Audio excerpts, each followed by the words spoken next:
You can begin your dissection of the face, and we've already done some of this. We've cut along the lines that have been illustrated in your course book, and just wanted to point out a few things here. The first thing you should do is to put a new scalpel blade on your scalpel, because you will need a good sharp scalpel to do this portion of the dissection. Now, the thickness of the skin is going to change to some degree by the amount of fat on the body. And you can see we've left some of the fat at various portions here so that you can see the change in coloration from the fat, which I have right here, and then you're going to be cutting away thin layers until you come down to a change in coloration to this light brown, which is the musculature. And here we still have a tab of skin left, so that you can see that as you cut down, you want to do it in thin layers until you can see that change in coloration. And when you do so, try to stay in that plane, because those will be your muscles of facial expression. So after you've removed the skin from the majority of the face, you will be able to identify these muscles. And we only ask you to identify a few of them, and those are the ones, of course, around the mouth, the orbicularis oris, and around the eye, the orbicularis oculi, some of the more important of the muscles of facial expression. And then coursing down in the neck will be a very thin muscle which extends over most of the front and lateral side of the neck, and this would be the platysma coming down here. And as you can see, this is a very, very thin sheet-like muscle. So once again, you're going to be dissecting down to look for that coloration of the muscle fibers. In some cases, you'll go in and out of the plane. I think that you'll, in your dissection, if you're careful enough, you'll see enough of these muscles to get the idea of how they run. After you've done that, on the lateral side of the face, as you're doing your dissection here, again, it's a change in color, so that we have some of the fat, which is bright yellow here, and up in here. And in this region on the lateral side, you can palpate, it'll be beneath the zygomatic arch, and in front of the auricle here is going to be the area where we have the parotid gland. And once again, this is a gland that looks somewhat like the pancreas in the sense that it's slightly granular, and it will be extending on this whole side of the face beneath the zygomatic. Now, as you go anteriorly, there will be a fairly sharp border right here, which is the border of the masseter muscle, which you can see right here. And you should palpate that on yourself. When you clench your jaw, you can feel that very sharp border.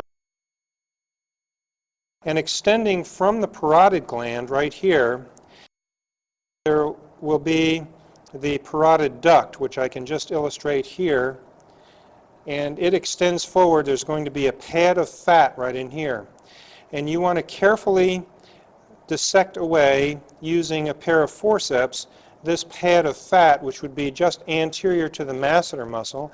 And you can actually follow the duct of the parotid gland going anteriorly. And when you dissect in this region, what you will find will be a fairly substantial vein, which I have right here, and an artery which lies next to it. And our artery has actually been cut during our dissection, and that frequently will happen. But we'll have the facial artery and vein which runs in this pad of fat. Now, after you've dissected this pad of fat out a little bit, and you've cleaned up the duct of the parotid gland, we will start to look for some of the branches of the facial nerve. Now, the facial nerve is very difficult to find because it runs through the substance of the parotid gland. And one of the easiest ways of finding it is that after you've isolated the parotid gland, you can look a little bit superior to it, and there should be a nice thick strand of tissue, and that's one of the branches, that's the buccal branch of the facial nerve. And as you travel or follow the branch of the facial nerve, it will disappear within the substance of the parotid gland.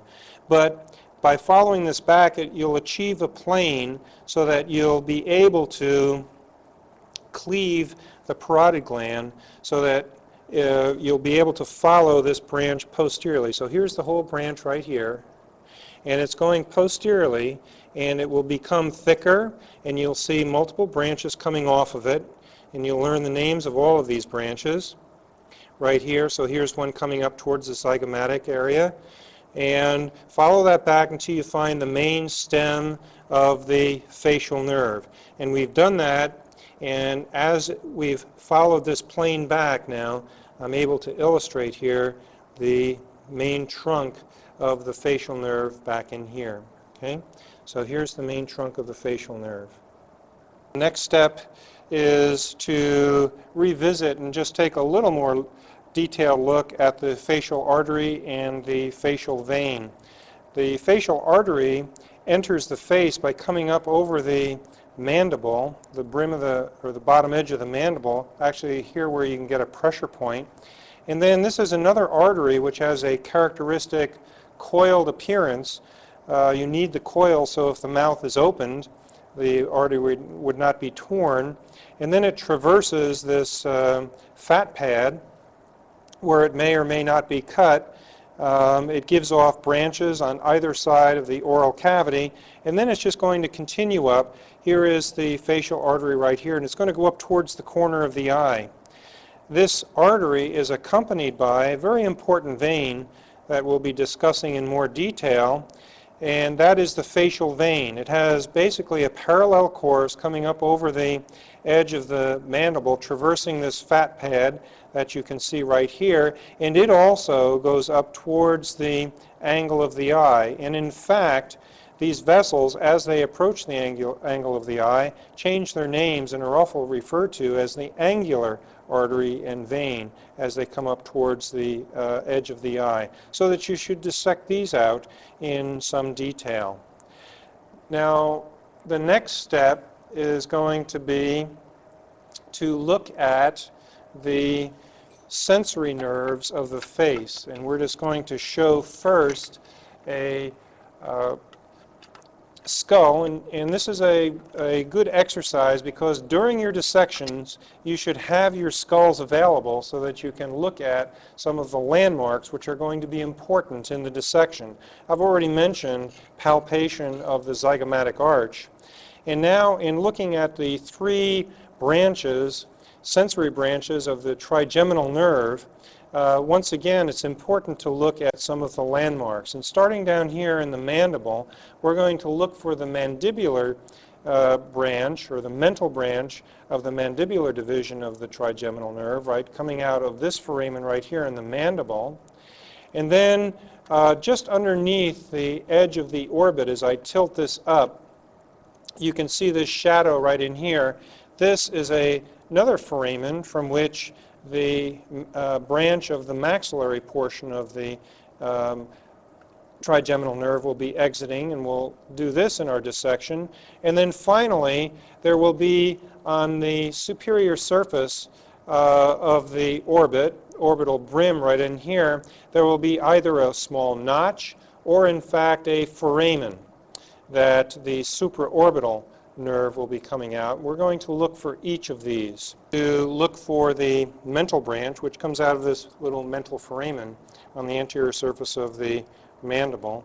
And one of the easiest ways to do that is after you've approximated the site of the foramen is to reach your probe and run it along the bone until you find the aperture of that foramen, and usually you can come up with, as we have right here, a branch or the whole trunk of the mental nerve right here. Likewise, in looking for the infraorbital, so here is the orbit right in here, and we're going to look for this little foramen right here. I'm going to run my probe here. You can look for the inferior margin of the orbicularis oculi, and that's usually running along the brim of the orbit, so that if I push in here, I'd actually be pushing into the orbital cavity. And now, right in here, I'm going to be pushing into that bone. And if you run your probe in here, and you can see that the probe is now going into that infraorbital foramen, and if you simply do a sort of a scoop procedure, you will come up with the nerve right here. So here's the infraorbital nerve, which you can dissect out in a little more detail. Okay. In order to find the last of the sensory nerves, branch of the ophthalmic division of the trigeminal, once again, looking at your skull, approximate where the supraorbital notch or supraorbital foramen is. Once again, here is the brim. I can find the brim of the orbit right here. One way of doing it is just to separate some of the tissue, and you will be able to come up with the or a branch of the nerve shown right here. Okay, it's going to be running up on the forehead. And the other method for doing this is to take a scalpel, and I've already done this. I've cut all the way down to the bone, going down to the medial aspect of the orbit.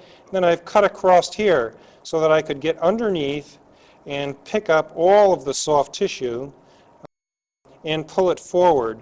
And in doing so, when you do that and you look on the undersurface, you will be able to pick up a number of small branches of the same nerve, the supraorbital nerve, as it courses up onto the orbit. And here's another branch right here, larger branch.